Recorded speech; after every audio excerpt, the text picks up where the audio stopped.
নমস্কার, আমি মানস। সাতটার আড্ডায় আপনাদের সবাইকে স্বাগত। অসমের রাজনীতিতে বাঙালি ভোটাররা দীর্ঘদিন ধরেই একটি গুরুত্বপূর্ণ ফ্যাক্টর। বিশেষ করে বরাক উপত্যকায় বাঙালিরাই কিন্তু সংখ্যাগরিষ্ঠ। এই অঞ্চলের 3 জেলা কাছাড়, শ্রীভূমি ও হাইলাকান্দিতে বাঙালি ভোট সরাসরি নির্বাচনের ফল নির্ধারণ করতে পারে। অন্যদিকে ব্রহ্মপুত্র উপত্যকার বেশ কিছু জেলায়ও বাঙালি ভোটারদের উল্লেখযোগ্য উপস্থিতি রয়েছে। ফলে অসমের প্রায় 30 থেকে 35টি বিধানসভা আসনে বাঙালি ভোটাররা সরাসরি বা পরোক্ষভাবে নির্বাচনের সমীকরণ বদলে দিতে পারে। আমাদের আজকের আলোচনার বিষয় ব্যালটে বাঙালি। স্টুডিওতে আমাদের সঙ্গে রয়েছেন দৈনিক বার্তালিপির সম্পাদক অরিজিৎ আদিত্য, এআইডিএফ এর প্রতিনিধি হাসিনা আহমেদ, রাজনৈতিক বিশ্লেষক বিশ্বদীপ ভট্টাচার্য। বিজনীতে রয়েছেন বিপিএফ এর প্রতিনিধি অনির্বাণ সেন, রাঙাপাড়ায় রয়েছেন কংগ্রেসের প্রতিনিধি গৌতম ভট্টাচার্য, হাইলাকান্দিতে রয়েছেন বিজেপির প্রতিনিধি অভ্রাংশু চৌধুরী, শিলচরে রয়েছেন সমাজকর্মী প্রসেনজিৎ দেব, সামাজিক উদ্যোক্তা শান্তনু সূত্রধর, বাঙালি নবনির্মাণ সেনার সভাপতি প্রীতম দেব।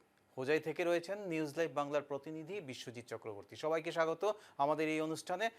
আমি শুরুতেই চলে যাচ্ছি অরিজিৎ আদিত্যের কাছে। অরিজিৎ বাবু, আমাদের শোতে আপনাকে স্বাগত। আমার একটা প্রশ্ন, পুরো অসমে, যেহেতু ব্যালটে বাঙালি নাম দিয়েছি আমাদের এই শোটার, পুরো অসমে বাঙালিদের ভূমিকাটা কি, মানে কিরকম, কতদূর গুরুত্বপূর্ণ বলে আপনি মনে করেন? এখন দেখুন, এই যে আসামের বাঙালি, এটা বললে কিন্তু একটা খুব কনফিউজিং একটা শব্দ। যেমন পশ্চিমবঙ্গের বাঙালি বললে আমরা বাঙালিই বুঝি, কিন্তু আসামের বাঙালি ব্রডলি 4টা ভাগে বিভক্ত। বরাক উপত্যকার বাঙালি, ব্রহ্মপুত্র উপত্যকার বাঙালি, হিন্দু বাঙালি, মুসলিম বাঙালি। এছাড়াও রয়েছে বরাকের হিন্দু বাঙালি, বরাকের মুসলিম বাঙালি, ব্রহ্মপুত্র উপত্যকার হিন্দু বাঙালি এবং ব্রহ্মপুত্র উপত্যকার মুসলিম বাঙালি, যেটা নিয়েও একটা প্রশ্ন থাকতে পারে। কারণ বরাকে ব্রহ্মপুত্র উপত্যকার যারা মুসলমান বাঙালি, যারা তারা নিজেদের কতটুকু বাঙালি বলে পরিচয় দেন, সেটা নিয়ে একটা প্রশ্ন থেকেই যায়। তো ফলে ওভারঅল যদি ধরা হয়, এবং এই যে 4টা-5টা যে গ্রুপ বললাম আমি, প্রত্যেকে কিন্তু প্রত্যাশা এক রকম। বরাকের বাঙালির সঙ্গে কিন্তু ব্রহ্মপুত্র উপত্যকার বাঙালির প্রত্যাশাটা গিয়ে মিলছে না, দাবিটা মিলছে না, অবস্থানটা মিলছে না। ফলে বাঙালি বলতে আসামের বাঙালি রাজনৈতিক কি এইবারের প্রত্যাশা বা এই ভোটে কি প্রভাব ফেলবে সেটা বলা খুব মুশকিল। আমি যদি বাঙালি হিন্দুর কথা ধরি, তাহলে একদম ওপর দেখলে বাঙালি হিন্দুর মধ্যে বিজেপির প্রভাবটা খুব বেশি রয়েছে। এবং বাঙালি যারা সংগঠন করেন ব্রহ্মপুত্র উপত্যকায়, তাদের সঙ্গে আমার মধ্যে কথা হয়েছিল। তারা বলছে যে আমরা যে আন্দোলন করবো সরকারের বিরুদ্ধে, আমরা কী নিয়ে আন্দোলন করব? একটা আন্দোলনে এতদিন ছিল যে বাঙালি সিএস, ক্যাব এগুলো নিয়ে, সেটাও গভর্নমেন্ট কিন্তু গ্রান্ট করে দিয়েছে। কিন্তু সেটা নিটফলটা কি? সেটা নিটফলটা গিয়ে দেখা যাচ্ছে যে ব্রহ্মপুত্র উপত্যকা কতজন আবেদন করেছেন, কতজন পেয়েছেন, সেটা কোনো পরিসংখ্যান নেই। বরাক উপত্যকায় গতকালকে একজন পেয়েছেন, একজন ঘোষিত বিদেশি, ডিক্লেয়ার্ড ফরেনার, যিনি 2 বছর ডিটেনশন ক্যাম্পে ছিলেন, তিনি সিএ এর মাধ্যমে নাগরিকত্ব পেয়েছেন। এছাড়া আরও 5 জন তার আগে নাগরিকত্ব পেয়েছেন। কিন্তু সবচেয়ে যে দুঃখের কথাই বলুন বা আশ্চর্যের কথা, সেটা হচ্ছে এই যে আরও 5 জন যে পেয়েছেন, তারা কিন্তু নিজেদের পরিচয়টা গোপন করে রাখছেন। তারা কোনো মতেই সামনে আসবেন না, প্রকাশ্যে আসবেন না। কারণ তারা এখনও সংশয়ে ভুগছেন যে আমরা সিএ এর মাধ্যমে নাগরিকত্ব পেলেও আলটিমেটলি আমাদের না আবার কোনো বিপদে পড়ে যেতে হয়, ভবিষ্যতে না আমাদের আবার কোনো বিপদে পড়ে যেতে হয়। আচ্ছা, মানে সেই জায়গাটার থেকে এখনো বাঙালি হিন্দুদের একটা বড় অংশই মনে করেন যে বিজেপি আমাদের ত্রাণকর্তা।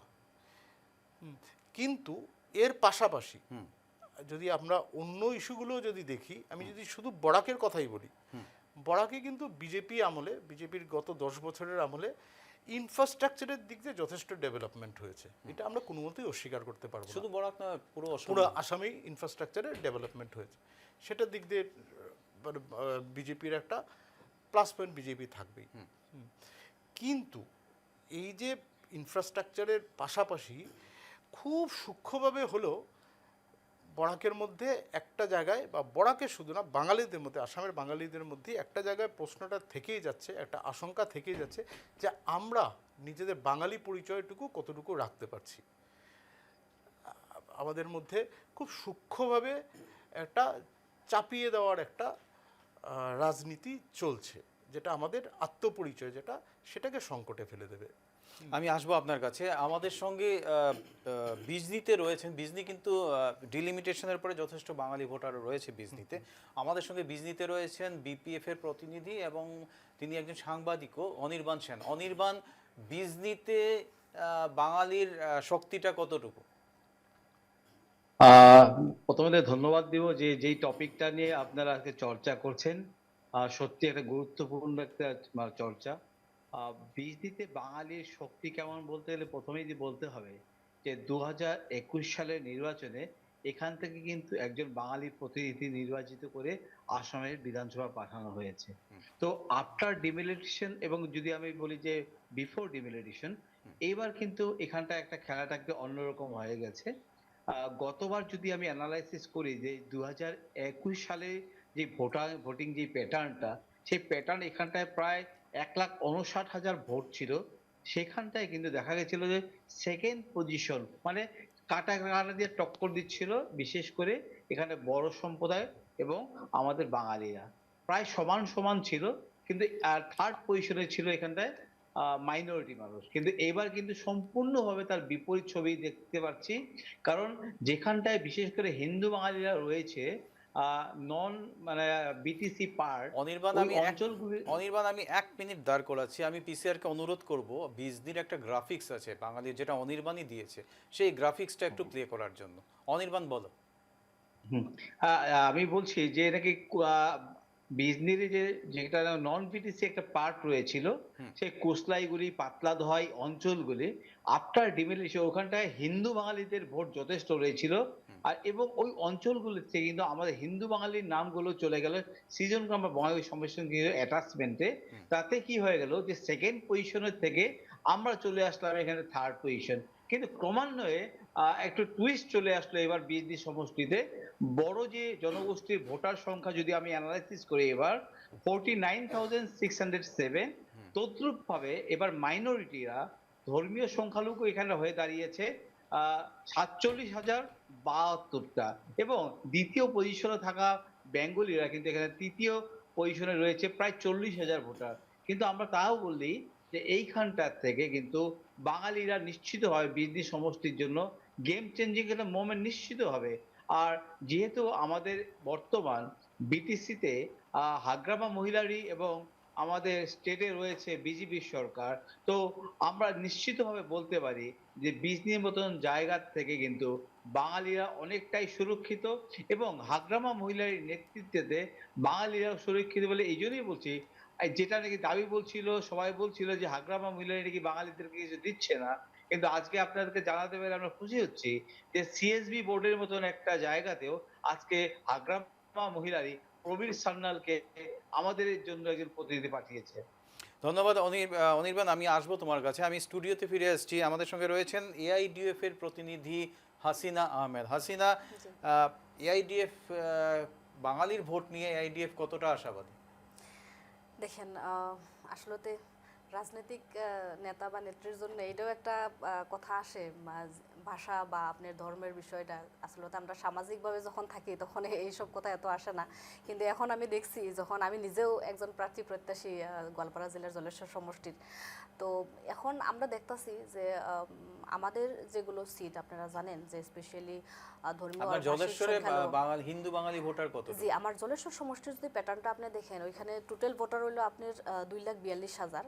আর ওইখানে যদি আপনি দেখেন, ওইখানে আমাদের মুসলমানের মধ্যে একটা ভাগ আছে আপনার উজানি আর ভাটিয়া। তো উজানি যদি আপনি ভোটার দেখেন তাহলে 45,000, আর আপনার হিন্দু ভোটার আছে আপনার 10,000, আর মিয়া বা ভাটিয়া যদি আপনি দেখেন 1,00,000, আপনার 1,87,000। মানে হিন্দু ভোটার কোনো ফ্যাক্টর ওইখানে ফ্যাক্টর না। কিন্তু আপনার উজানিউটা ফ্যাক্টর হবে না, ওইটা লাইক 45,000 অনলি। আর মিয়া ভোটার আপনার টোটাল আছে 1,87,000। তো আমি ভাবি যে ওইটা একটা বড় ব্যাপার আর কি। তো যদি আমি জলেশ্বর সমষ্টির কথাটা আসি তাহলে আমাদের যেগুলো ক্যান্ডিডেট আছে ওইটা আমি ভাবি যে প্রিফারেন্স যদি ভাষার দিক দিয়ে যায়, আর কারণ ভাষাটা একটা ফ্যাক্টর হয়। আপনি জানেন যে রাজনৈতিক ক্ষেত্রে যখন আমরা সমষ্টি ঘুরি, যখন নিজের ভাষা কইলে মানুষের মধ্যে একটা যেটা অ্যাট্রাকশন বা মানুষের যেটা গ্রহণযোগ্যতা অনেক বেশি হয়। আর আমিও ওইখানে যাইয়া যেটা নিজের ভাষাটা যখন আমি ওইখানে বলছি তখন মানুষের মধ্যে একটা যেটা আপনার অ্যাকসেপ্টেন্স, গ্রহণযোগ্যতা আর যেটা আপনত্ব আমি ভাবি যে অনেক পেয়েছি আমি। তো আমি একজন ভাটিয়া বা মিয়া, আপনার মিয়া হিসাবে আমি ভাবি যে যেখানে আপনার 1 লাখ আপনার আছে 1,87,000 ভোটার, তো স্পেশালি ওইটা আমি ভাবি যে আমার জন্য ওইটা আপনার খুব দল বেশি। কতটুকু আশাবাদী হিন্দু ভোটার? এখন দেখেন দলের হিন্দু ক্ষেত্রে বাঙালি ভোটার অবশ্যই এখন দলের ক্ষেত্রে যদি আমার দেখা যায় যে AUTF এর প্যাটার্নটা আমাদের যদি সাংগঠনিক দিকে আমরা দেখি তাহলে আমাদের এখন স্পেশালি আমরা এই সময়ে যেহেতু 30টা সিটের কথা ভাবা হয়েছে আর 20টা সিট ইতিমধ্যে আমাদের আপনার লিস্ট একটা করা হয়েছে। তো এখন যদি হিন্দু মুসলিম বা ভাষা নিয়ে আপনার বাঙালিদের যদি এটা দেখা হয়, আপনার বাঙালির মধ্যেও যেটা বিজ্ঞজনেরা বলছে ইতিমধ্যে যে আপনার হিন্দু বাঙালি বা মুসলমান বাঙালি যেটা একটা ভাগ আছে। তো আমরা ভাবি যে ওটা প্যাটার্ন নিয়ে কথা বা সমষ্টির প্যাটার্ন নিয়ে কথা, কারণ AUTF-এ দেখেন আমাদের দলটা জন্ম যখন হয়েছে তখন কিন্তু হিন্দু মুসলমান খ্রিস্টান শিখ সব কিছুই ছিল। এখন হয়তো ধীরে ধীরে এরকম হয়েছে লাহে লাহে যে এখন ভাগ হয়ে বেলেগ দলে না কিছু মানে হাসিনা, আমি divide একটা হয়েছে। কথা বলি, আপনি জি। বলছেন যে AIDF যখন হয়েছে হিন্দু মুসলমান হ্যাঁ, খ্রিস্টান ছিল, কিন্তু না আদতেই হ্যাঁ। AIDF কে সবসময় মুসলমানের দল হিসেবেই দেখা হয়েছে। দেখেন দেখা ওইটা একটা কথা যে বাট আমাদের যখন সৃষ্টি হয়েছে তখন দলের কিন্তু সব ছিল, বাঙালি আপনার খ্রিস্টান সব কিছু ছিল। কিন্তু এখন লাহে লাহে এটা আপনি যেটা বলছেন হ্যাঁ যে বেশিরভাগ আপনার মুসলমানদের ক্যান্ডিডেট বা মুসলমান অধ্যুষিত অঞ্চলে বেশি একটা প্রভাব। তো আমি ভাবি যে বাঙালিদের ভোটটাও কিছু সংখ্যক আছে নিশ্চিতভাবে, যদি আমি হিন্দু বাঙালির কথা বলছি। আর মুসলমান বাঙালিদের তো আমি ভাবি যে ম্যাক্সিমাম আপনার 22টা-23টা সিটে তো অবশ্যই আমাদের প্রভাব যথেষ্ট বেশি আছে। আমি স্টুডিওতে রাজনৈতিক বিশ্লেষক বিশ্বদীপ ভট্টাচার্যের কাছে যেতে চাইছি। আপনি কি মনে করেন যে বাঙালি ভোট একজোট হয়ে যাবে, একজোট হতে পারে? আসন্ন বিধানসভা নির্বাচনে আসামে বেঙ্গলি সম্প্রদায় মানে হচ্ছে আমাদের বেঙ্গলি হিন্দু সম্প্রদায়। কারণ সারা বাঙালিরাই যারা বন্দে মাতরম সারা ভারতবর্ষের যাতে সমস্ত নাগরিকরাই মান্যতা দেয়, সেই জন্য বেঙ্গলি হিন্দুদের কথাটাই আমরা বলছি। কারণ বেঙ্গলি মুসলমানরা বন্দে মাতরম সম্বন্ধে মান্যতা দেয় না, খুব কমই দেয়। এই জন্য বেঙ্গলি হিন্দু সম্প্রদায় আসামে আসন্ন নির্বাচনে একটা বিশেষ ভূমিকা পালন করবে।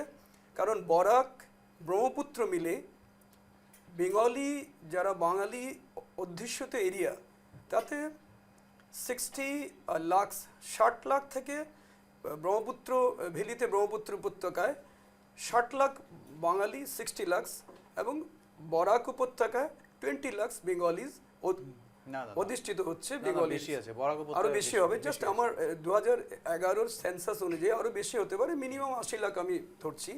সেখানে শিলচর, বরখলা, এদিকে রামকৃষ্ণনগর, শ্রীভূমি এরিয়ার, পাথারকান্দি, উদারবন, এগুলো তো প্রত্যেকটি এরিয়ায় বেঙ্গলি হিন্দু হিন্দু অধ্যুষিত এরিয়া।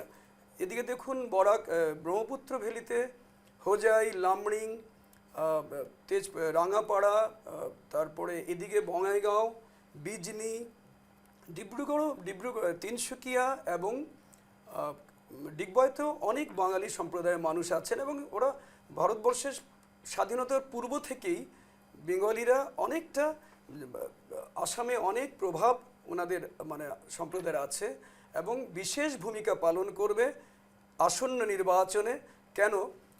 বেঙ্গলিরা জেনারেলি আমাদের যে সমস্যাগুলির মধ্যে দেখা গিয়েছিল, যেমন ভোটার্স, ডাউটফুল সিটিজেনশিপ, এগুলিতে অনেক বেঙ্গলিরাই খুব অত্যাচারের শিকার হয়েছিলেন। এই জন্য ভারতীয় জনতা পার্টি সরকার থেকে যখন সিটিজেন অ্যামেন্ডমেন্ট অ্যাক্ট যেটা লাগু করেছিলেন 2019-এর 2019-এর পর থেকে, সেটাতে অনেক বেঙ্গলি অধ্যুষিত এরিয়া, অনেক বেঙ্গলি মানুষরা অনেক উপকৃত হয়েছেন।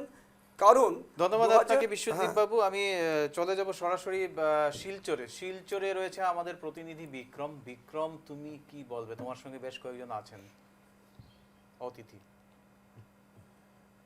হ্যাঁ, মানুষদা, আগে ওদের সাথে কথা বলার আগে পরিচয় করে দিই। আমার ডান দিকে আছেন সোশ্যাল এন্টারপ্রেনার শান্তনু সূত্রধর, এই আমার কেন্দ্রীয় সভাপতি বাঙালি নবনির্মাণ সেনার প্রীতম দেব, এবং ক্যামেরাটা একটু সোশ্যাল ঘোরাতে ওয়ার্কার বলো, হ্যাঁ। সমাজসেবী প্রসেনজিৎ দেব। তো এবার আমি শুরু করতে চাই শান্তনুদার থেকে। শান্তনুদা, এই যে নির্বাচন, এই নির্বাচনে কি বাঙালিরা কিংমেকার ভূমিকায় থাকবে, না শুধু ভোট ব্যাংক হিসেবেই থাকবে, না গেম চেঞ্জার হিসেবে থাকবে? আপনার কি মনে হয়? দেখুন, বাঙালি, আসামের যে বাঙালি পপুলেশন, সেটা আপনি নিশ্চয়ই জানেন যে একটা সাইজেবল পপুলেশন আমাদের আসামে বাঙালিরা আছেন। আর বিশেষ করে বরাক উপত্যকা যখন বলবেন, তখন বরাক উপত্যকায় ডিসাইডিং ফ্যাক্টর হিন্দু বাঙালি রয়েছে, এখন আছে আর থাকবে। কিন্তু ব্যাপার হচ্ছে গিয়ে আপনার যে ডিসাইডিং ফ্যাক্টর যেটা বলছেন, ডিসাইডিং ফ্যাক্টরটা হচ্ছে গিয়ে দেখুন, এটা ভোট প্যাটার্নের উপরে ডিপেন্ড করে, কনস্টিটিউয়েন্সির উপর ডিপেন্ড করে।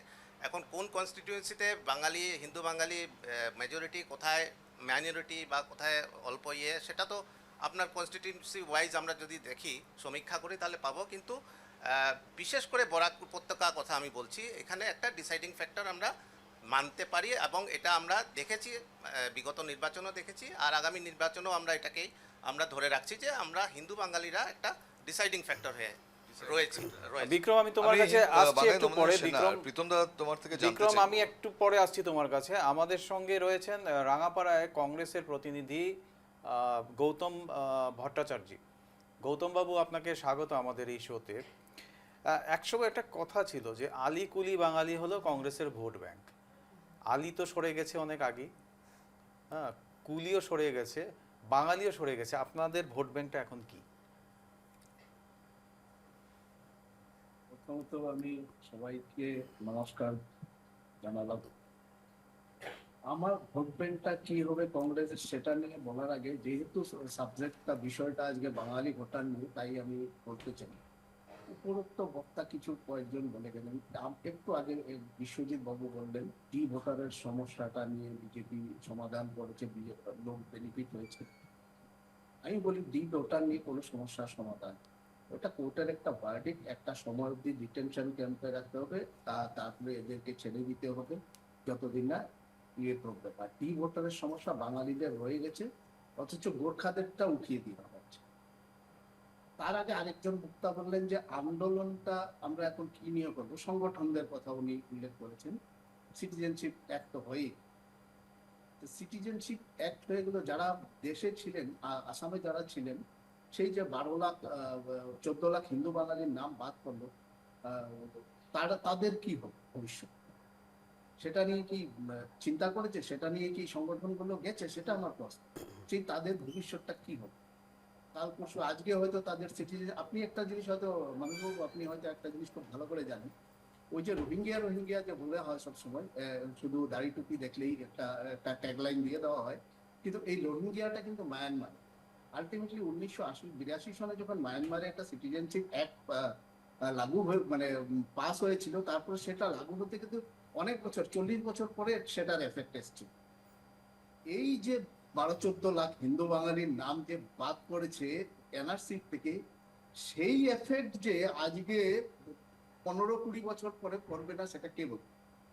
যদি 15-20 বছর পরে ওই সেই মায়ানমারের যেটা আমি উদাহরণ দিলাম, সেটা যদি পড়ে, সেই হিন্দু বেঙ্গলি গুলো কোথায়?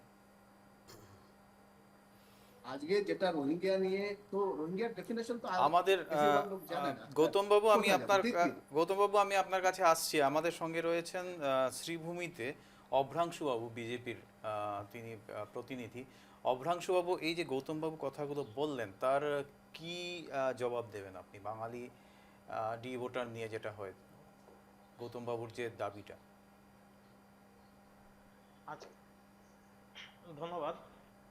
গৌতমবাবু তো অনেক ভালো কথা বলেছেন, কিন্তু উনি আসলে যে কথাগুলো বলেছেন, সে কথাগুলোর ইতিহাস ভালো করে উনি হয়তো জানা নেই, এই জন্য সে কথাগুলো বলেছেন। আজকে দেখেন, আসামের বাঙালি বলতে দুটা পার্ট, একটা বরাক উপত্যকার বাঙালি আর একটা হলো ব্রহ্মপুত্র উপত্যকার বাঙালি, একটা হিন্দু বাঙালি আর একটা মুসলিম বাঙালি। আমি যেহেতু আমি একটা কথা বলবো এখানে, আজকের দিনে যে পরিস্থিতি আসামের বাঙালি ভোটাররা, এর আগেও এক বক্তা বলেছেন যে আজকে সমগ্র আসাম এবং বরাক উপত্যকাতে বাঙালি ভোটার বর্তমান রাজনৈতিক ক্ষেত্রে একটা বিরাট ফ্যাক্টর হয়ে দাঁড়াবে। আমরা দেখেছি যে আজকে কা আন্দোলনের মাধ্যমে বা এনআরসির মাধ্যমে বাঙালিদের যেটা সুরক্ষা দেওয়া হয়েছে, আজকে ধর্মীয় নির্যাতিত ভাবে যে সকল মানুষ পূর্ব পাকিস্তান বা ওইসব পাকিস্তান থেকে যে সকল মানুষ ভারতবর্ষে বা আসামে বিশেষ করে এসে যারা এতদিন একটা অনিশ্চয়তার মধ্যে ছিল, আমাদের সরকার 2019 সালে এদেরকে একটা এনআরসির মাধ্যমে ওদেরকে এখানে নাগরিকত্ব দেওয়ার প্রচেষ্টা নিয়েছে, চেষ্টা করেছে। আজকে যেগুলো ডিটেনশন ক্যাম্প যেগুলো ছিল, সেই ক্যাম্পগুলো আজকে বন্ধের পথে। তো এই রাজনৈতিক পরিপ্রেক্ষিতে আজকে বাঙালি ভোটার যারা, এরা সবাই বিজেপির সাথে আছে।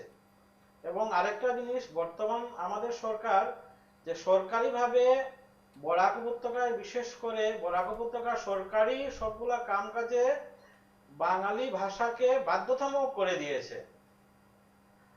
আর যেটা আমি বলছি যে আজকে 1912 সালে আমাদের প্রয়াত নেতা গোবিন্দ পুরকাস্ত কা সম্পর্কে উনি বিল উত্থাপন করেছেন। সেটা আগে ছিল, আজকে যেটা কা সিটিজেন অ্যামেন্ডমেন্ট অ্যাক্ট, যেটা সেটা বিল ছিল 2019 সালে সেটা গৃহীত হয়েছে। তো এই পরিস্থিতি আজকে হিন্দু, বিশেষ করে হিন্দু বাঙালি যারা আছে, সেই হিন্দু বাঙালি আজকে আসামে সুরক্ষিত। তাছাড়া আজকে যে বর্তমানে সরকারের যেটা উন্নয়নমূলক প্রকল্প যেগুলা, এটা সমগ্র আসামে যেটা হয়েছে, সেটা সর্বজাতি সর্বধর্মের ক্ষেত্রে হয়েছে।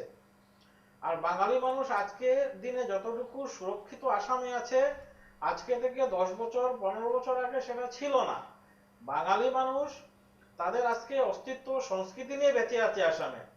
যেভাবে আমাদের বিহু উদযাপন হচ্ছে, সেভাবে দুর্গাপূজা উদযাপন হচ্ছে, যেভাবে ঝুমুর নাচ হচ্ছে, বাগডোরা নাচ হচ্ছে, সেভাবে আমাদের ধামাইল হচ্ছে। ধন্যবাদ অবরাংশু বাবু। আপনার আপনার ইয়ের জবাবটা গৌতম বাবু দেবেন, তবে তার আগে আমাকে একটা বিরতি নিতে আছে। ফিরে এলাম বিরতির পর। আপনারা দেখছেন আটটার আড্ডা। আমি এই মুহূর্তে চলে যেতে চাইছি রাঙাপাড়ায়। গৌতম ভট্টাচার্য কিছু একটা বলার চেষ্টা করছিলেন। গৌতম বাবু, আপনি কি বলতে চাইছিলেন বলুন।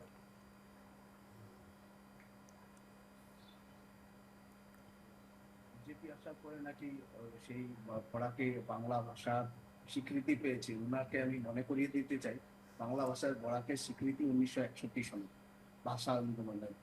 আপনি একটু অধ্যয়ন করবেন, এগুলো অধ্যয়ন করে আসবেন। একটা টিভি ডিবেটে আসছেন, বিশ্বের সবচেয়ে বড় দলের, রাজনৈতিক দলের প্রতিনিধিত্ব করছেন যখন, এগুলো একটু অধ্যয়ন করে আসবেন। আর বিশেষ করে যেহেতু আপনি বাঙালি লোক একজন, আপনার যদি এইসব বিষয়ে একটু নলেজটা কম থাকে, জাতির জন্য লজ্জা দিন। দ্বিতীয়, আমি একটা কথা, 1951 সনের থেকে 1971 সনে যত লোক, 71 পর্যন্ত যত লোক আসছে বা বাংলাদেশ থেকে আসামে যারা আসছে, সেই তাদের যে সুরক্ষাটা, সেটা কিন্তু কংগ্রেস আমলে, এটা কংগ্রেস সুরক্ষিত করেছে তাদের, বা বাকি সারা ভারতবর্ষে কিন্তু 1951 সনে। তারপরে এই লোকগুলোকে এখানে বিভিন্ন আন্দোলন হওয়ার পরেও এটাকে 1966 সন করার চেষ্টা ছিল। যাই হোক, কংগ্রেস এটাকে 1971 রাজীব গান্ধী উনি করে গেছেন।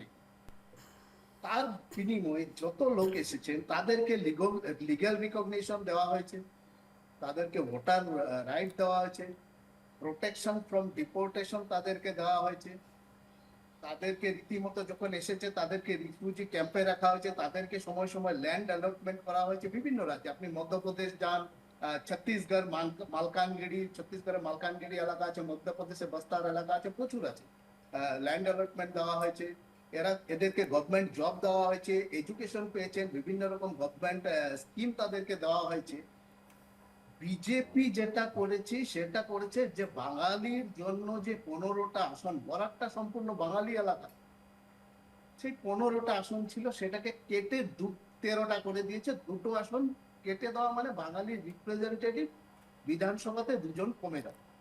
সেই নিয়ে কিন্তু তাদের কোনো কারো আমি মাথা ব্যথা দেখলাম না। এতগুলো লোক আমার আগে বলে গেলেন 2টো রিপ্রেজেন্টেটিভ কমে যাবে।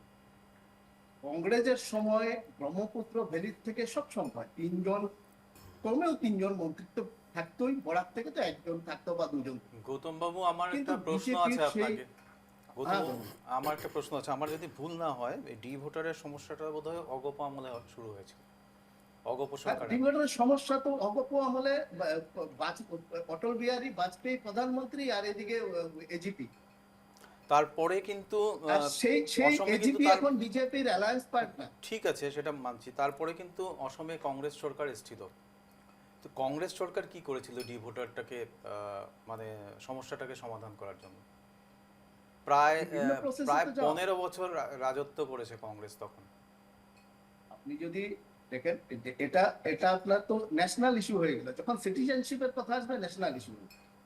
আপনি তারপরে যদি দেখেন অটল বিহারী বাজপেয়ী 97 থেকে, আপনি 97 থেকে আজকে অব্দি 2026 অব্দি দেখুন, কংগ্রেস তো না, 10 আমার বছর, আমার প্রশ্নটা ভীষণ বিজেপি ছিল স্পেসিফিক। 20 বছর। আমার প্রশ্নটা ভীষণ স্পেসিফিক। রাজ্য, আমি এর জন্য বললাম তো, হ্যাঁ, যখন- অসমে যখন- অসমে কংগ্রেস সরকার ছিল প্রায় 15 বছর। এরপরে সেই 15 বছরে ডি ভোটারের সমস্যাটা সমাধানের জন্য কংগ্রেস কেন আওয়াজ তোলে নেয়? কংগ্রেস নিশ্চয়ই আলাদা করেছে। আমি আপনাকে যেটা বলছি যে এই যে 1997 থেকে 2026 এর মধ্যে কংগ্রেসের শাসন মাত্র কতদিন ছিল? 10 বছর ছিল। বাকি সময় বিজেপির শাসনকাল। না না, সেটা সেটা প্রশ্নটা তো আপনি সেটা যুক্তি BJP কে না করা না, উচিত, সেটা এটা তো national সেটা issue। সেটা গৌতম বাবু, সেটা যুক্তি হতে পারে না যে সেটা আমরা, ন্যাশনাল ইস্যু। যখন ন্যাশনাল ইস্যু হবে সেটা যুক্তি হতে পারে না যে বিজেপি শাসনকাল। আমার প্রশ্নটা, আমি আবার বলছি, আমার প্রশ্নটা ভীষণ দেখেন, স্পেসিফিক। যখন একটা অ্যাক্ট, যখন জবরদস্তি একটা অ্যাক্ট যখন চাপিয়ে দেওয়া হয় না, সেই অ্যাক্টটাকে উইথড্র করাটা, সেটাতে কিন্তু অনেক প্রসিডিওর লাগবে, অনেক সেটা সময়। সেটা অবশ্যই, কিন্তু হ্যাঁ, কংগ্রেস এই- তখন কি সেই- কোনো সেই- আওয়াজ সেই তুলেছিল? সময় হ্যাঁ নিশ্চয়ই, সে কংগ্রেস কেন আচ্ছা, আজকে হঠাৎ করে কি আজকে বিজেপির যদি বাঙালির প্রতি এতটা দরদ ছিল, যখন গোর্খাদেরটা উঠিয়ে নেওয়া হলো, বাঙালিরটা কেন উঠানো হলো? যতটুকু স্ট্যাটিস্টিক্স বলে মোটামুটি 80% 85% বাঙালি, হিন্দু বাঙালি ভোটার তো বিজেপি। সেই ক্ষেত্রে যখন গোর্খাদের উঠিয়ে নেওয়া হলো, হিন্দু বাঙালির জন্য এটা সেটা রেখে দেওয়া কেন? হিন্দু বাঙালির সঙ্গে বিজেপি সবসময় একটা মানে ব্যবহার করে আসছে, যার জন্য আজকে 12 বছর প্রধানমন্ত্রী হতে চললো, একজনও ক্যাবিনেট মন্ত্রী পেল না। ভারতবর্ষের ইতিহাসে একটা প্রথম হলো যে ভারতবর্ষের দ্বিতীয় বৃহত্তর জাতি একজন গত 12 বছরে একজনও ক্যাবিনেট মন্ত্রী নেই। ধন্যবাদ গৌতম বাবু আপনাকে। আমি সরাসরি চলে যাব বিক্রমের কাছে। বিক্রম, তুমি নিশ্চয়ই শুনতে পেয়েছো কংগ্রেসের প্রতিনিধি গৌতম ভট্টাচার্য কি বললেন, যে কেন এখন অবধি একজন বাঙালি প্রতিনিধি নেই ক্যাবিনেটে, বিজেপি যদি এতই বাঙালি দরদি হয়। শান্তনু সূত্রধর, যিনি সামাজিক মাধ্যমে ভীষণ অ্যাক্টিভ, ফেসবুকে বিশেষ করে, তিনি কি বললেন? আমি শান্তনু সূত্রধরের কাছ থেকে জানতে চাইছি ব্যাপারটা। আসছে। আপনার থেকে জানতে চাইছেন, এখানে কংগ্রেসের একজন প্রতিনিধি আছেন, উনি বলছেন যে বিজেপি যদি এতই বাঙালি দরদি হয়, তাহলে এত বছর যে সরকার চলছে, ক্যাবিনেটে একটাও বাঙালি লিডার নেই কেন? আপনি সোশ্যাল মিডিয়াতে অনেক অ্যাক্টিভ থাকেন। দেখুন, বাঙালির লিডার হলেই যে বাঙালিদের উন্নতি হবে সেটা আপনি কোথায় পেয়েছেন? আজ প্রতিনিধিত্ব করবে না মানে? নিশ্চয়ই করবে, নিশ্চয়ই করবে। আমার কথা হচ্ছে যে বাঙালির প্রতিনিধিত্ব যারাই করছেন, এখন অবধি যারাই করেছেন, আজকে কংগ্রেস আমলে যারা আমরা দেখেছি, বাঙালি মন্ত্রীর অভাব ছিল না আমাদের এখানে। বরাক উপত্যকাকে কীভাবে প্রতারণা করে গেছে সেটা সবাই জানে, এটা ইতিহাসের পাতায় লাল রঙের লেখা থাকবে। 1000 কোটি টাকার প্যাকেজ আমরা অনেকবার স্যাংশন পেয়েছি, অনেকবার আমরা দেখেছি, কিন্তু সেই 1000 কোটি টাকা কোনোদিনও বরাকে আসেনি। আজকের ডেটে আপনারা যদি দেখেন বরাকের উন্নতি, যে উন্নতির যে জোয়ার বইছে বরাকে গত 10 বছর ধরে, সেটা কি আপনি অমান্য করতে পারবেন? আজকে প্রত্যেক মাসে আমাদের চিফ মিনিস্টার আসছেন বরাক উপত্যকায়। আগে আসতো? আগে তো আসতো না সেভাবে। আমরা তো চিফ মিনিস্টারকে হয়তো আমরা 2 বছরে 3 বছরে, বিশেষ করে ইলেকশনের সময় কিন্তু চিফ মিনিস্টার আসতেন কংগ্রেস জামানায়। কিন্তু এখানে দেখা যাচ্ছে আজকে আপনারা বলছেন যে বাঙালির প্রতিনিধিত্ব। আমি তো বলবো আমাদের মাননীয় মুখ্যমন্ত্রী বাঙালির প্রতিনিধি। কারণ আজকে উনি যেভাবে বাঙালিদের পাশে এসে দাঁড়াচ্ছেন, কোনো দুর্গাপূজা যায়নি যে উনি বাঙালিদের সাথে দুর্গাপূজা কাটায়নি। শুধু গতবার পারেননি কারণ জুবিনের মৃত্যুর এই শোকের একটা আবহাওয়া ছিল, সেই জন্য উনি পারেননি। কিন্তু প্রতিটি বার উনি এসছেন। কেন এসছেন? উনি বাঙালিদের সাথে এসে বাঙালিদের যা যা সমস্যা আর যা যা আছে সব কিছু উনি ভালো ওয়াকিবহাল।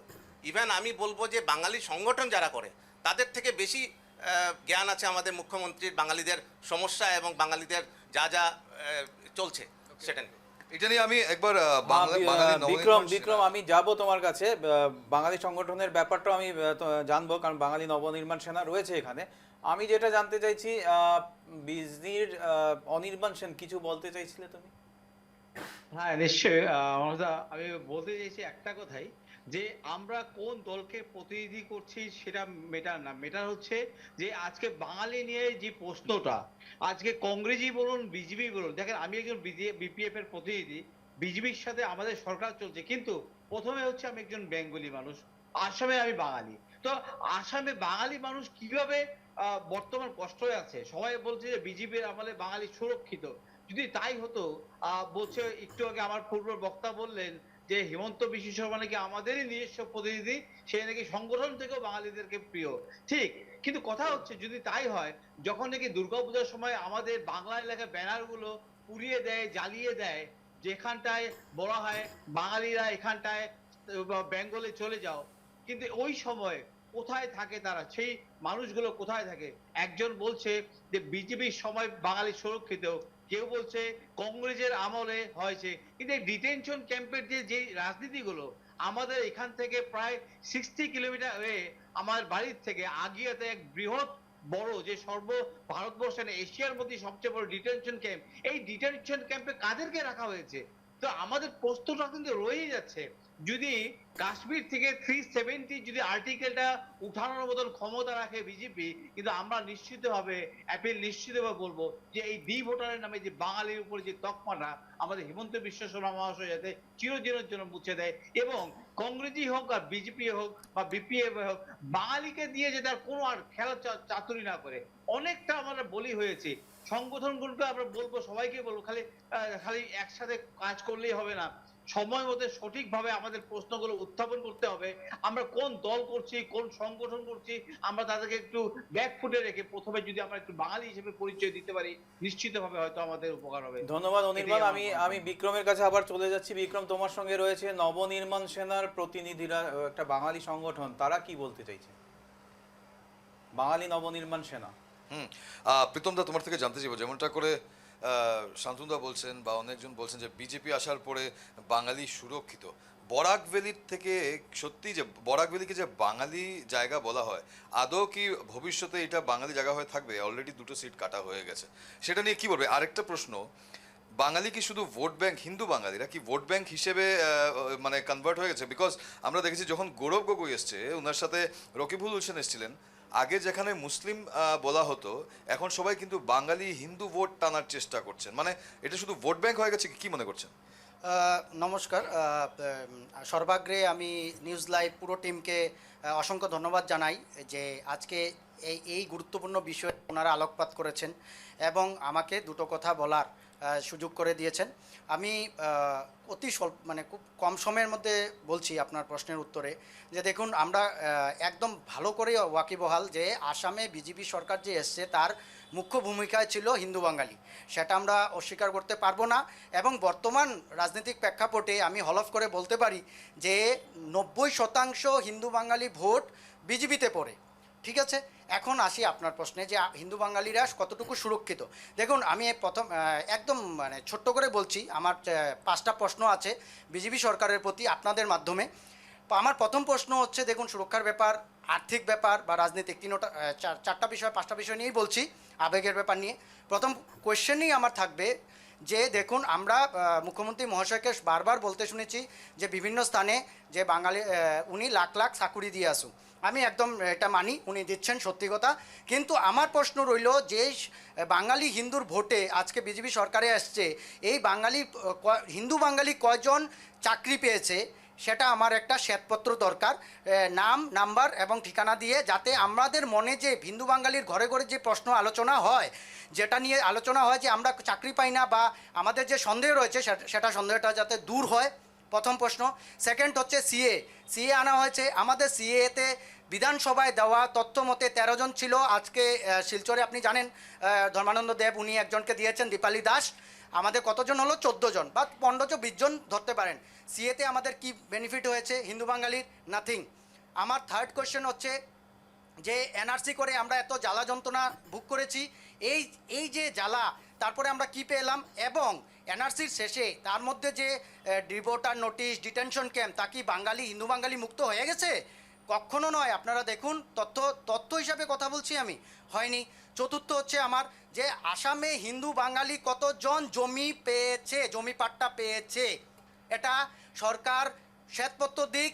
যে সরকার তো আমাদের হিন্দু বাঙালি ভোটেই ক্ষমতায় আসে, তাহলে কেন দিচ্ছে না? আমাদের মনে কেন প্রশ্ন উঠবে? প্রীতম দেব কেন প্রশ্ন করবে? কেন সুযোগ পাবে? আপনারা দিন, আমরা চুপ করে যাব। এটা 5 নম্বর হচ্ছে যে আমরা দেখুন এত আবেগের বাংলা ভাষা, আমি একটা জাতির রিপ্রেজেন্টেটিভ করি, মানে বাঙালি হিসাবে। তো আমার ভাষার যে শহীদ হয়েছে শিলচরে, শহীদ যে স্টেশনটা, ভাষা শহীদ স্টেশন, সেটা এই আবেগের স্টেশনটার নামকরণ ওনারা করছেন না। বিজেপি সরকার সেন্ট্রালে আছে, ডবল ইঞ্জিন সরকার আসামে আছে, তথাপিও হচ্ছে না। কেন হচ্ছে না? এটার কারণ কি? প্লাস আমাদের যে 11 জন শহীদ হয়েছিল, 14 জন যে হিন্দু বাঙালি, একজন মণিপুরীয় ভাষার জন্য শহীদ, 21 জন হয়েছেন টোটাল। উনারা কেউ ভাষার শহীদ স্বীকৃতি পায় নাই আসাম বিধানসভায়। এটা কেন? আসাম বিধানসভায় আপনি গেলে দেখতে পারবেন বড় ভাষা রাজ্যিক ভাষা হিসাবে উপরে লেখা আছে, অসমীয়া ভাষায় লেখা আছে, কিন্তু বাঙালি আসামে 34%, 33 পয়েন্ট সামথিং পার্সেন্ট হিন্দু বাঙালি আসামে আছে। এত ডিসাইডিং ফ্যাক্টর, 27টা সমষ্টিতে হিন্দু বাঙালি ডিসাইডিং ফ্যাক্টর। এইবার মাথা নাড়ছেন, মানে উনি কিছু ভুল বলছেন? দেখুন, প্রথমে তো উনি যা বললেন যে 27টা, আমি একটু সংশোধন করতে চাইবো যে 27টা নয়, আজকের দিনে 10টা বরাক উপত্যকার, 3টি সমষ্টি আপার আসামের, যেটা আমরা জানি বিজনি, লামডিং, হুজাই, তৎসঙ্গে আরও 26 থেকে 27টা সমষ্টিতে আমরা আজকের দিনে ডিসাইডিং ফ্যাক্টর।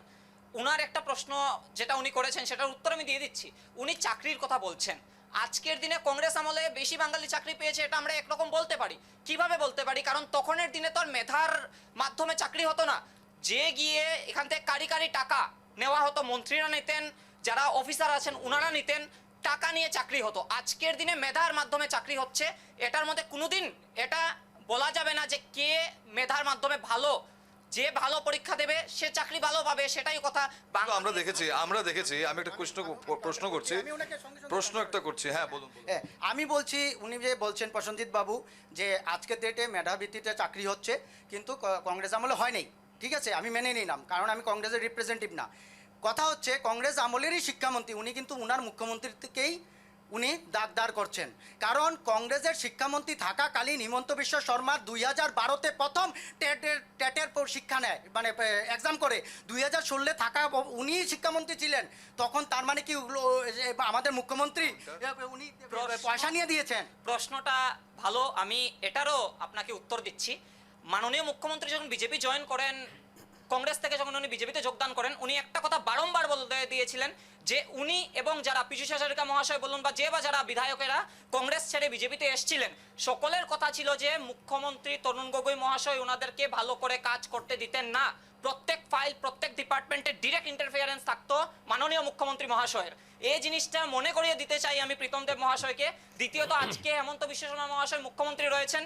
কিছুদিন আগে আমরা জানি যে সর্বানন্দ সোনোয়াল মহাশয় মুখ্যমন্ত্রী ছিলেন। আমাদের ভারতীয় জনতা পার্টির কোনো মুখ্যমন্ত্রী কোনো মন্ত্রণালয়ে কোনো মন্ত্রীকে ডিরেক্ট ইন্টারফিয়ার করেন না। যে মিনিস্টার রয়েছেন, যার যে ডিপার্টমেন্টে ইন্ডিপেন্ডেন্ট চার্জে ওনারা কাজ করে যান, সেটা আমরা বিগত সময়েও দেখেছি, এখনো দেখছি। উনাকে আজকের দিনে একটা প্রশ্ন আমি করতে চাইবো। উনি যা বললেন আজকের দিনে 90% মানুষ, আজকের দিনে উনি বললেন যে বিজেপিকে ভোটদান করে, ভালো কথা, 10% কেন করেন? যে বা যারা 10% করছেন না তারা কেন করছেন না, এটার প্রশ্ন উত্তর উনার দিতে হবে। এবং যা উনি বললেন যে কংগ্রেস বা অন্যান্য দলের কথা, আপনারা দেখবেন বরাকে গৌরব গগৈ এসেছেন। ধন্যবাদ। আমি এই মুহূর্তে একটা বিরতি নিয়ে নিচ্ছি, বিরতির পর আবার ফিরে আসবো। ফিরে এলাম বিরতির পর, আপনারা দেখছেন আটটার আড্ডা।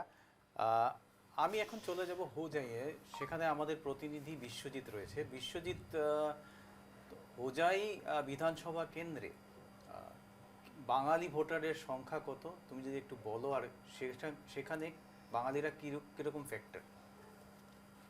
নিশ্চিতভাবে মানুষ, আমি একটা কথা বলি যে হুজাই জেলায় বাঙালি ভোটার এখন 1,10,000-এর প্রায়।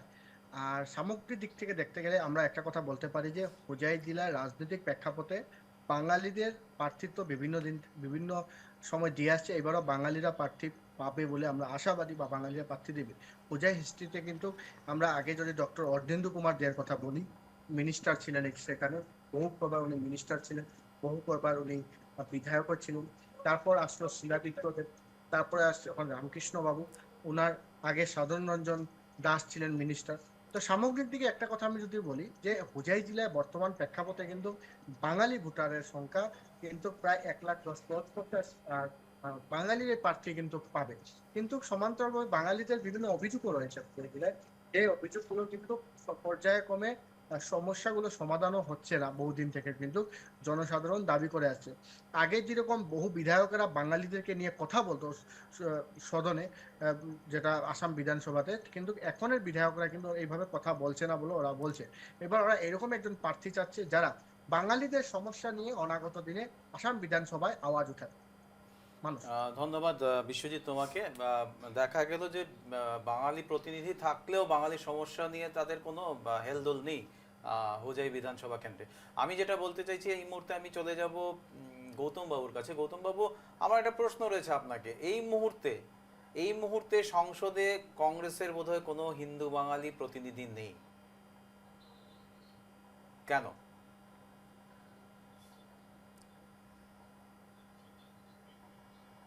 গৌতম ভট্টাচার্য, গৌতম বাবু, গৌতম ভট্টাচার্য লাইন্টু পাটিগল।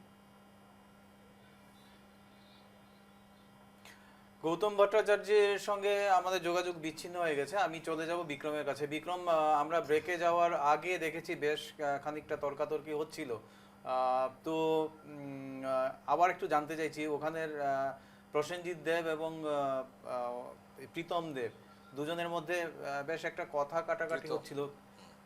আমরা জানতে চাইবো এই ব্যাপারে এখন সিচুয়েশনটা কি ওখানে।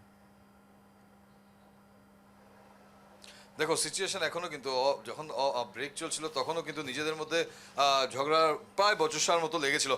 টপিকটা কি ছিল অ্যাকচুয়ালি? চাকরি নিয়ে যেটা আমরা বলছিলাম, চাকরি বিজেপির আমলে হচ্ছে, সুষ্ঠুভাবে হচ্ছে, কিন্তু যে ক্ষেত্রে উঠিয়েছো যে এডুকেটেড মানুষরা, কিন্তু এডুকেটেড বলতে আমার যে প্রশ্ন ছিল এমফিল এমকম হাইলি কোয়ালিফাইড যারা। আমার একটা কথা আছে বিক্রম, আমরা কিছুটা ধরো আমরা বেলাইনে চলে যাচ্ছি। আমার প্রশ্নটা হচ্ছে, আমার টপিকটা হচ্ছে ভোটে পড়াকে ভোটে বাঙালির কি প্রভাব। কি বলতে চাইছো? মানে ওদের মধ্যে ট্যালেন্ট নেই? যারা শিক্ষকতা করে এই বাচ্চাদেরকে চাকরি রাস্তা দেখিয়ে দিচ্ছে আর সঙ্গে ওরা পরীক্ষা দিচ্ছে, ওরা মানে ট্যালেন্ট নেই? দেখুন, কিছু হলো গিয়ে ট্যালেন্টেরও বিষয়, কিছু হলো গিয়ে লাকেরও বিষয়। লাক যদি থাকে, আমরা আগেই বলি যে সরকারি চাকরি পেতে গেলে একটা লাকেরও দরকার আছে, কারণ পোস্ট থাকে আজকে দিনে দলের 30টা যদি পোস্ট থাকে, এখানে অ্যাপ্লাই হয় 3,000টা, তার উপর থেকে রিজার্ভেশন থাকে। বিক্রম, আমার কথাটা শুনতে পাচ্ছ কিনা? বিভিন্ন বিষয় থাকে। আমরা যদি এখন ভাবি যে দেখুন আমাদের মাননীয় মুখ্যমন্ত্রী যে আছেন, আমাদের আলোচনাটা কিন্তু টপিকটা কিন্তু বেলাইনে চলে গেছে। আমাদের আলোচনা টপিক ছিল ব্যালটে বাঙালি, বাঙালিদের প্রভাব কি বরাক উপত্যকার মধ্যে। সেখান থেকে ওই চাকরির অনেক ইস্যুই আসবে। আমার কথাটা হলো যে সার্বিকভাবে বাঙালিদের কি প্রভাব। কংগ্রেস বিজেপি বলছি না, সম্পূর্ণভাবে দিশপুর সবসময়ই উনারা বাঙালিকে দমিয়ে রাখে। আমার কথাটা বিজেপি চেয়েছিল একটা পরিবর্তন হয়ে পাল্টি। এই মুহূর্তে আমি চলে যাব, ধন্যবাদ বিক্রম তোমাকে। এই মুহূর্তে আমি চলে যাচ্ছি গৌতম ভট্টাচার্যের কাছে রাঙাপাড়ায়। গৌতম বাবু, আমার একটা প্রশ্ন রয়েছে আপনাকে। স্বাধীনতার পর বোধহয় এই প্রথম সংসদে কংগ্রেসের কোনো বাঙালি প্রতিনিধি নেই, কি বলবেন আপনি এই ব্যাপারটা নিয়ে? এটা তো দুঃখজনক। বাঙালি জাতিটা যদি তারপরেও না বোঝে, সেটা দুঃখজনক। আমি আপনাকে, বিজেপির তো অনেক প্রতিনিধি আছে, কিন্তু বিজেপির প্রতিনিধির থেকে কোনো মন্ত্রিত্ব কেউ পেলো না, আমি আপনাকে আগে বলবো। তারপর আমি একটা ছোট্ট আসামের ব্যাপারে আমি বলছি। বসুন্ধরা নিয়ে আমি কিছুদিন আগে ঘরে ঘরে গেছি, অনেক গেছি। বসুন্ধরাতে কোনো বাঙালির লোক না পায়। ধলা, আপনি একটা ইনসিডেন্ট শুনেছিলেন মানসদা, ধলাতে ওই পঞ্চশহীদ ওইটা, সেখানে যে লোকগুলো ছিল সেটাকে জলাশয় ঘোষণা করে দিয়েছে এই সরকার। তার মানে ওই গ্রামটাতে যারা লোকগুলো ছিল, চোরে যারা বসবাস করতো, বাঙালি লোক, হিন্দু বাঙালি সব, তারা কোনো দিন আর সেই ল্যান্ড পার্টটা পাবে, একবার জলাশয় করে ঘোষণা হয়েছে পাবে। লিঙ্গুইস্টিক মাইনরিটি বোর্ডটা আসামে গঠন করা হয়েছে তরুণ গগৈ সরকারের আমলে। বাঙালি জাতির উন্নতি করার জন্য এটা গঠন করা হয়েছে। কংগ্রেসে আজও কংগ্রেসে একটা লিঙ্গুইস্টিক মাইনরিটি ডিপার্টমেন্ট আছে, বিভাগ আছে, কিন্তু বিজেপিতে সেটা নেই। ভোটটা তারা চালাচ্ছে যেহেতু কংগ্রেস করে গেছে, কোন দিন সেটাকেও তারা তাদের সেটা তো তাদের সেটা তো যেদিন সেই কোনো পাওয়ার দলের আসবে তারা সেটাও কেটে পলিসির ব্যাপার, সেখানে আপনাদের আছে, বিজেপি নেই, ঠিক আছে, কোনো ব্যাপার না। ধন্যবাদ আপনাকে। আমাদের সময় কিন্তু আর নেই, আমি এই অনুষ্ঠানটা এখানেই শেষ করব। যারা আমাদের স্টুডিওতে রয়েছেন তাদের সবাইকে আমার ধন্যবাদ। যারা বাইরে রয়েছেন, শিলচর, শ্রীভূমি এবং হাইলাকান্দি, রাঙাপাড়া, বিভিন্ন জায়গায় যারা আমাদের অতিথি হয়ে এই অনুষ্ঠানে এসেছেন তাদের সবাইকে ধন্যবাদ। তবে একটা ব্যাপার আমরা বুঝতে পেরেছি যে বাঙালির একটা গুরুত্বপূর্ণ ফ্যাক্টর হয়ে রয়েছে, ইস্যুস তো অনেক কিছুই থাকবে, সেই ইস্যুসগুলো কিভাবে সমাধান করবে সেটা কিন্তু বাঙালি নেতারাই করতে পারবেন, তারাই ওঠাতে পারবেন। ধন্যবাদ আপনাদেরকে। আগামী শনিবার আবার দেখা হবে ঠিক একই সময়ে নিউজ লাইভ বাংলায়।